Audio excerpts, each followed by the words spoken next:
Ladies and gentlemen, this is Grandmaster Jerry Fasty Fontanez, well, to some people, hey yo to other people, and Jerry to other people. And when I think about it, it's crazy how time flies. You know, it's 2020, and I remember being a teenager and getting ready to fight for grand championship against this man. I mean, this dude had a mustache, he had a freaking beard. I'm like, what the heck's going on over here? This is supposed to be the junior division, the grand championship junior. They said he was like 13 because I was like 15 or something like that. In the meantime, I wanted them to check him for a birth certificate and maybe steroids. He was Scott Diesel. I was like a crackhead skinny dude. Anyway, fast forward to 2020. This guy just did a movie that was awesome. I just got off the phone with a good friend of mine, Dr. Jonathan Poussin, who said, hey, I just finished watching Sudden Impact. Without further ado, my brother from another mother and brother, all the way from originally Connecticut, now and going back to Cali. Anyway, Michael Jai White. What's up, brother? What's happening, man? But now the original, originally I'm from Brooklyn. Oh, excuse me, Dougie first. Originally, yeah. Okay, but then when I was a teenager, I moved to Connecticut, but I was going back and forth. We're moving on up to kind of, but Bridgeport ain't moving on up. This is my point. This is why people perceive to be thinking a better neighborhood, because for whatever it's worth, guys, Connecticut. You might have learned about some separation and areas you should, and boundaries you may not have to, you can't pass, Yeah. But straight up, Mike, it's crazy because for whatever it's worth, I'm gonna apologize to some people because I have a pretty good memory, and not everybody. Yes, does. You do. You got a crazy good memory, man. But it's funny because when we met the first time, I swear to God, when I saw you, I'm saying, man, this guy's too freaking big. Guys, you may not realize, but he looked just about like that as a teenager. Yeah, people don't believe that. Because you remember back then, I used to try to convince people. I couldn't convince people I was 13 and 14. They could not, they didn't believe me. Bro, you should have saved. They would have helped.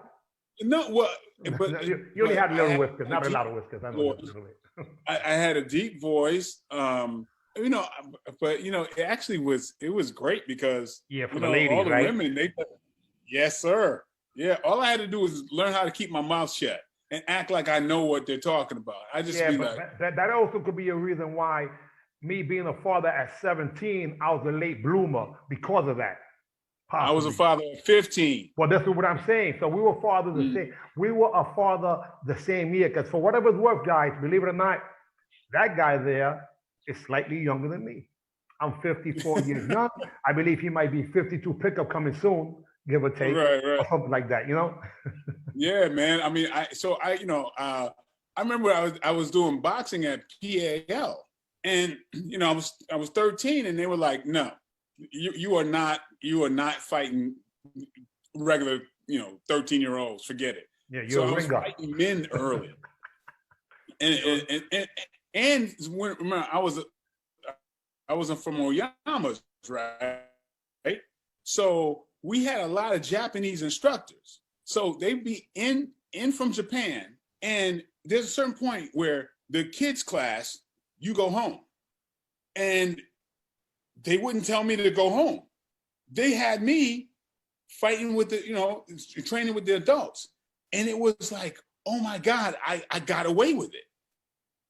And when I really found out that they didn't know my age, when Shigeru Oyama one day sent me to the store, to McDonald's to get them food and gave me the keys to his station wagon. First time I ever drove a car. First time I ever drove, I was about 14 or 15.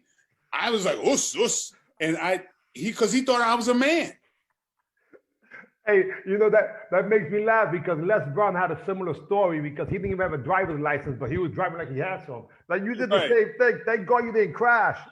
Right, yeah. But I mean, I tell you, I had stolen my mother's car enough. Or by this time, my mother would go to sleep. I get in the car and I would drive it around the block and bring it back and put it exactly where it was before. I was doing that for like a long time. And so why? when he gave me the keys to the station wagon, you know, he has that old fashioned station wagon, you know, with the you know, panels, with the wooden panels. That's what he had. The plastic wooden panels. Yeah.